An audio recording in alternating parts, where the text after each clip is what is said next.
भाजपा के नेता का बयान मैंने सुना। इन ब्राह्मणों का पतन तो जब से ही शुरू हो गया था, जब इन्होंने अपनी ही बेटी को ये बोला था कि इंदिरा गांधी जी को, आयरन लेडी को इन्होंने ये बोला था ना कि इसने शादी मुस्लिम से करी। एक पारसी से, फिरोज गांधी एक पारसी थे, पारसी से शादी करने के बाद इन ब्राह्मणों ने जब बोला था ना इंदिरा गांधी जी को कि मुस्लिम से शादी करी, और एक ब्राह्मण पारसी से शादी करने के बाद इंदिरा गांधी को मुस्लिम बताया इन ब्राह्मणों ने, ठीक। और एक पारसी से शादी करने के बाद में स्मृति ईरानी को कट्टर हिंदू बताते हैं। इन ब्राह्मणों का पतन तो तभी से शुरू हो गया था। ध्यान रखना इस बात का, तमाम ब्राह्मण, और मैं ब्राह्मण परिवार से हूँ, और मैं इस बात को बिल्कुल जोरों शोर से कहूंगी कि इन ब्राह्मणों का जो पतन हुआ था ना, इसी बात से हुआ था जब इन्होंने अपनी बेटी को, जिस बेटी ने देश के लिए इतना करा हो, जिस बेटी ने अपनी शहादत दी हो, ठीक, इन्होंने ही अपनी बेटी को ये बोला था। इन ब्राह्मणों ने सबसे ज्यादा बोला था, ठीक। और जिसको मेरे नाम के ब्राह्मण को वो करने हो, खूब कर लेना। ये बात सच है कि इनका पतन ही जब से चालू हुआ है। मोदी समर्थकों को आज तक ये क्यों नहीं पता चल रहा है कि फिरोज गांधी मुस्लिम थे या पारसी थे? सुन लीजिए, अब अनपढ़ आदमी मैं क्या करूं, थोड़ा पढ़ लेते हैं। ये तो हमारे बुजुर्ग बिना पढ़े लिखे किसान हैं कुछ लोग, उनसे उन्हें पता कर लो।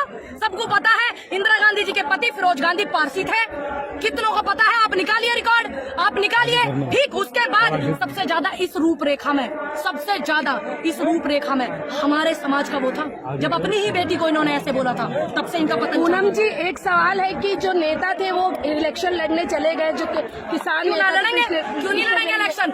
देश के अन्नदाता बॉर्डर पे बैठने के लिए और मुकदमे लेने के लिए नहीं है। ये जितने यहाँ बैठे हैं, मैं तो ये चाहती हूँ यही MP MLA बने।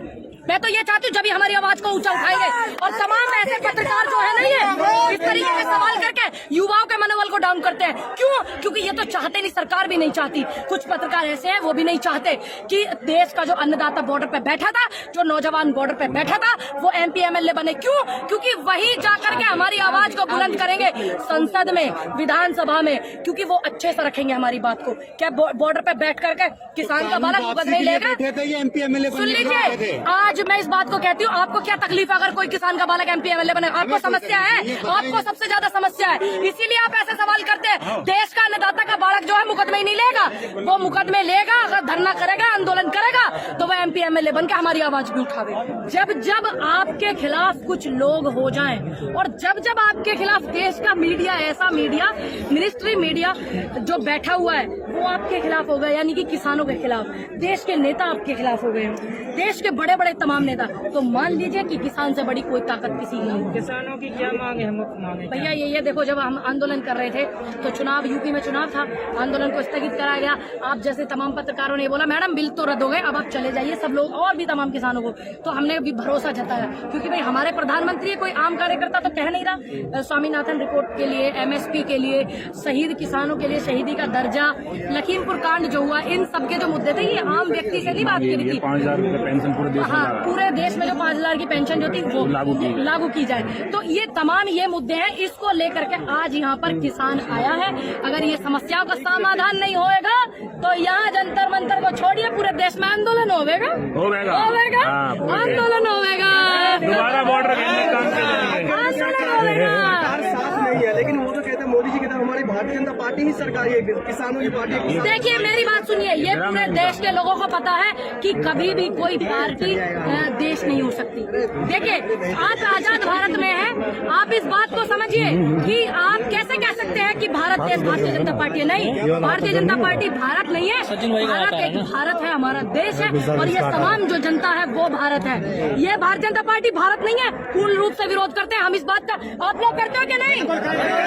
जनता भारत है, जनता कान खोल करके सुन ले, जनता भारत है। मोदी जी मतलब किसान के साथ नहीं है। साथ अगर वो होते तो जो शहीद किसान हुए हैं वो ये नहीं कहते कि किसान कोई शहीद नहीं हुआ, किसान नहीं हुआ शहीद, हमारे पास रिकॉर्ड नहीं है, ये नहीं कहती सरकार। अगर उनको किसानों से होता है कि ना प्यार। उनकी पार्टी के नेताओं ने तो कहा था कि हमारी सरकार में आज तक किसानों ने आत्महत्या नहीं की है। रिकॉर्ड उठाइए 2014 के बाद के, आप रिकॉर्ड उठाइए, तमाम वो रिकॉर्ड उठाइए 2014 से पहले के भी और 2014 के बाद के भी। इसलिए रिकॉर्ड उठाइए कि बेटियों के बलात्कार कितने हुए, बेरोजगारी में कितना ज्यादा हमारे देश का युवा बेरोजगारी का शिकार हुआ, और कितने तमाम युवाओं ने आत्महत्या करी, कितने किसानों ने आत्महत्या करी, कितने किसानों का खामियाजा हुआ। और एक रिकॉर्ड ये भी उठाइए 2014 के बाद से कि तानाशाही 2014 से पहले किसानों पर थी कि अब है, और आंदोलन देश में कितने चल रहे हैं 2014 के। मोदी सरकार तो कह रहे कि हमने दोगुनी करनी है इनकम, आप कह रही मोदी सुनो एक मिनट, आप आपकी हुई इनकम दोगुनी? आप बताइए पत्रकार महोदय, हुई क्या आपकी? हुआ मत करिए, जवाब दीजिए। आपकी इनकम दोगुनी हुई? नहीं हुई। किसानों की बात नहीं हुई। की ना। आपकी हुई किसानों से मत। आप किसान की बेटी नहीं है? आप किसानों की बेटी नहीं है? आप बेटी किसानों की है कि नहीं है? है कि नहीं है बेटी? नहीं है आप किसानों की बेटी, तो इसलिए ही आपको किसानों का दर्द और तकलीफ नहीं पता है। आपकी आय दोगुनी हुई? नहीं, आपको नहीं पता इसलिए दर्द। जी, प्रधानमंत्री जो है सब देश को नहीं मिलता जो 18-18 घंटे काम करे, जो अपना पूरा संसार को त्याग करके देश हित में काम करे। पूंजीपतियों के लिए देखिए हमारे देश में ऐसे प्रधानमंत्री हुए हैं, आप मत भूलिए, जिन्होंने देश के लिए शहादतें दी, जिनके चिथड़े उड़ गए और जिनकी पहचान सिर्फ जूते से हुई थी कि ये उन प्रधानमंत्री का जूता है। तो आप ये मत बताइए कि 18 घंटे।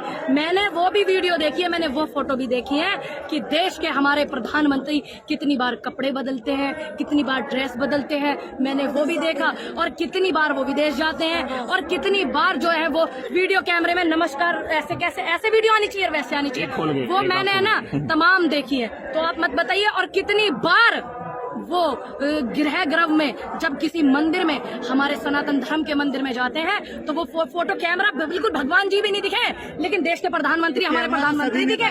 नहीं, सुनिए, इस तरीके का आलम पहले कभी नहीं हुआ। आप झूठ मत बोलिए, नहीं हुआ। सुनिए, कैसे कहते हो आप कैमरा नहीं था पहले? कैसी बातें कर रहे हैं? कैमरा नहीं किया था पहले? सोशल मीडिया ऐसी बातें कर रहे हैं आप, हैं? कैमरा ही नहीं था क्या पहले? ऐसी बातें कर रहे हो आप। राजीव गांधी के टाइम में इतना क्लियर था। कैमरा नहीं था तो राजीव गांधी की फोटो कैसे दुनिया को पता कि ये राजीव गांधी जी है? कैसे पता है? कैसे पता है? सुन लीजिए, कैसे पता? क्यों 2014 से पहले? कैसे 2014 से पहले कैमरा ना है, मोबाइल ना है? कैसे है ना? पहले इंटरनेट मोदी जी फोटो खिंचवा के उसको बढ़ावा दे रहे हैं। कैमरा था कि नहीं था? और जब आंदोलन हुआ था ना देश की आजादी का, जब इतने संसाधन नहीं थे, लेकिन आंदोलन की फिर भी एक एक रूपरेखा पूरे देश की जनता के सामने है कि किसने देश की आजादी के लिए लड़ाई लड़ी। लेकिन वो तो कह 70 साल में कुछ हुआ ही नहीं है। आप कह रही है कि रूपरेखा है सरकार, तो काला जादू और 70 साल में देश के प्रधानमंत्री काले पकड़े पैर करके गंगा में स्नान करते हैं, तो क्या वो काला जादू करने गए थे? बताइए। नहीं, साथ में ये क्या गए थे? हाँ ना, मुझे जवाब दीजिए। आप उनकी प्रवक्ता बन करके आई है, आप बताइए मुझे काला जादू। नहीं, हम तो सवाल पूछ रहे हैं आपसे कि 70 साल में कुछ हुआ ही नहीं है। डंका बजा रहे हैं भारत का। देखिए, अगर वो भारत का डंका बजा रहे हैं, किस में बजा रहे वो हमें बतावे भी तो सही। जो पीएम केयर फंड होता है, पहले नियम ऐसा था कि पीएम केयर फंड में पूरी जनता दुनिया चेक कर लेती थी कितना फंड आया और कितना जनता के लिए इसमें लगा और कितने देश की सेवा में लगा, कितना पैसा बचा। उसको बंद करना, उस पैसे को संस्था में लेना, ठीक, और जनता को कुछ न बताना, एक भी प्रेस कॉन्फ्रेंस न करना, किसानों के लिए इनके प्रवक्ताओं द्वारा आतंकवादी बताना, ठीक, किसानों के लिए अभद्र भाषा में बात करना, और देश में किसान दिल्ली आ रहा है उसको रोकना, उसको प्रताड़ित करना। इनका जो डर है वो बताता है कि ये झुके हुए डरे हुए लोग हैं। जब जब जनता आवाज उठाती है, जब जब सरकार डरती है, पुलिस को आगे करती है, तो क्या इस माहौल से डर जाएंगे ये लोग? पिछले एक साल से आपने एक साल तक आंदोलन किया, उसके बाद आज आपको फिर जंतर मंतर पर आना पड़ रहा है, तो क्या बताना चाहिए? कल आपके नेता राकेश टिकैत को गिरफ्तार भी कर लिया गया। देखिए, हमने बात मानी, हमने भरोसा करा, किसान भरोसा करता है, किसान ने भरोसा करा हमने अपने प्रधानमंत्री पे कि भाई इन्होंने कहा था आंदोलन को बिल वापिस होगा, स्थगित कर दो, स्वामीनाथन रिपोर्ट कर देंगे, ये कर देंगे, वो कर देंगे, लेकिन ये मुकर गए अपने बातों से। तो इसलिए देश के अन्नदाताओं को दोबारा आना पड़ा और आवेगा और आंदोलन भी होगा बड़ा। क्या बड़ा कुछ होने वाला है? क्यों नहीं होगा? जब देश की समस्या, जनता की समस्या, किसानों की समस्या बड़ी हो जाएगी तो कैसे नहीं होगा आंदोलन बड़ा? सरकार मुर्दाबाद। 2024 के चुनावों पर भी हमें इसका असर देखने को मिल सकता है क्या? देखिए, हम तो ये चाहते हैं हम देश में कि एक तरफ जब प्रधानमंत्री बेटियों की दुहाई देते हैं महिलाओं की प्राचीर पर आजादी का जश्न मनाते समय, और उधर अहमदाबाद में एक 5 महीने की गर्भवती महिला का बलात्कार हुआ, उसके कैदियों को छोड़ दिया गया, उनको फूल माला से स्वागत करा गया। जिस देश की ऐसी स्थिति हो गई हो, जिस देश, उसको विश्व गुरु बनने से कोई नहीं रोका।